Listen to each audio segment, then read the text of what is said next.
No, it's obviously an honor to, be a part of Husky Nation, and I'll kind of go through some of my, roots. But, first off, I want to, thank my Lord and Savior Jesus. I'm not here without my faith. It's, my idols, my parents, Bill and Danette, and obviously he's a dog through and through, and there's nothing like sitting there on Saturday afternoons watching Husky football with my dad. My sister, Erin, who's here, who lives in Seattle now, who is my biggest supporter. And so if anybody tweets something bad about me, trust me, you got some family members in me coming after you. So, but my little sister, Lacey, and her family, who's not here, they obviously mean the world to me, and I'm not here without them. And very thankful they're here to share this day. Obviously, I want to thank, Anna Marie, Aaron, Haven, Shannon, Jamal, like so many people that went into, me being here. I know, obviously, the immense pool of candidates they had here. This is an elite job. And, transitioning to the Big Ten, I know it's no small task, and I know me and my staff and our program will be up for it. And, super excited to work with Pat Chun. I'm new, but he's newer. And and so it's just exciting time, and I know change is sometimes difficult for everybody, but in order for growth there has to be change too, and we're really excited about that. All my former players, whoever, like,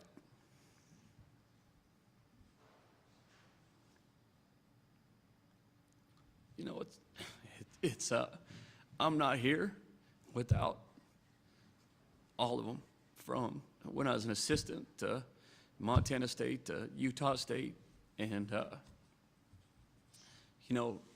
Raekwon Battle and his mom Jackie are here, who I love him like a son, and I'm not here without you, and that. I appreciate you, and all my former players mean everything to me, and so I'm super thankful and happy you're able to be here. And more importantly, he's getting his degree here in about a month, which is absolutely phenomenal, and couldn't be more proud of you.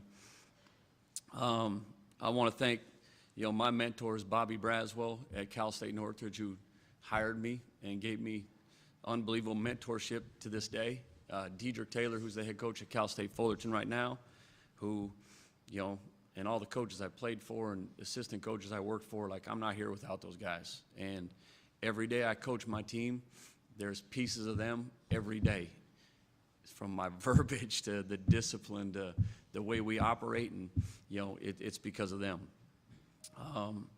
Utah State, I want to thank all the Aggie Nation, how they treated me and my family for the 11 months. It was special.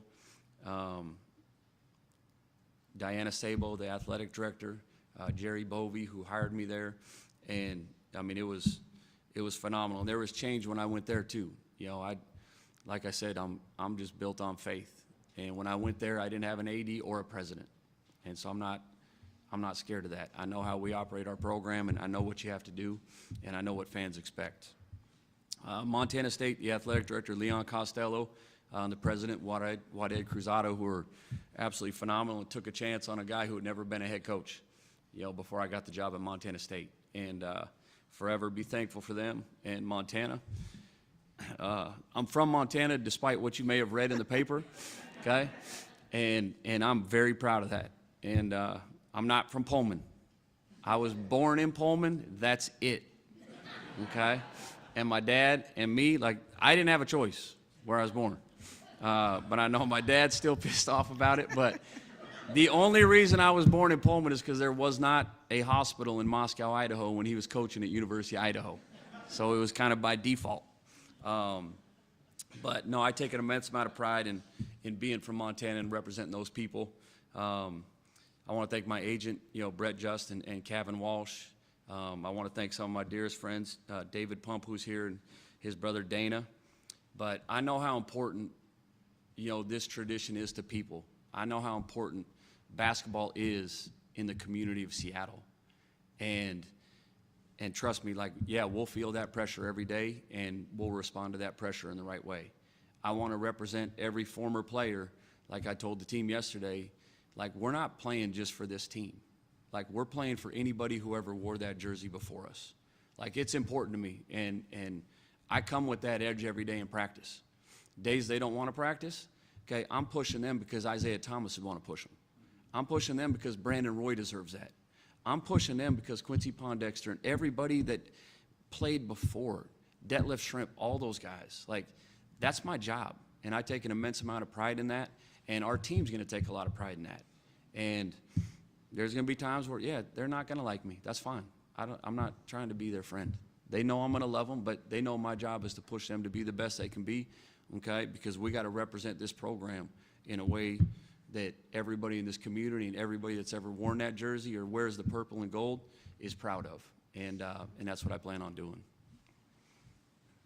All right, we'll now open it up to questions from the press in attendance. Again, please raise your hand and state your name and media outlet.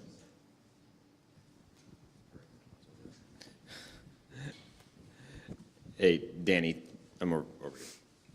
Tim Booth with the Associated Press. You obviously got to coach at your alma mater. I'm wondering, are the emotions similar, different, coming to a place that you have such a strong family tie to here than they were when you got the opportunity to coach at Montana State? Yeah, I mean, great question. You know, similar in a way, probably as close as you can possibly get to your alma mater, because it is like that. It was personal. You know, like going back to Montana State was personal. You know, I knew the season ticket holders that have been there for 30, 40, 50 years, and I knew how hungry they were to have success again, and they deserved the championships. And so I took that pressure every day when I woke up, you know, and like there were days where I probably drove my staff and my program crazy because I was pushing. But this is personal too, you know, like not just my dad playing here, but like all of his friends that he played with. You know, my sisters, like we grew up on Husky football. We still do. You know, like we watched the national championship game. I would leave, and I know they're probably going to get mad, I would leave some Montana State games and Utah State games to go watch Husky games. You know, like I would leave the press box to go and watch the games. You know, I'm a fan of Husky football and all the athletics just like everybody else is here too. But, you know, so there is a personal, you know, touch to it.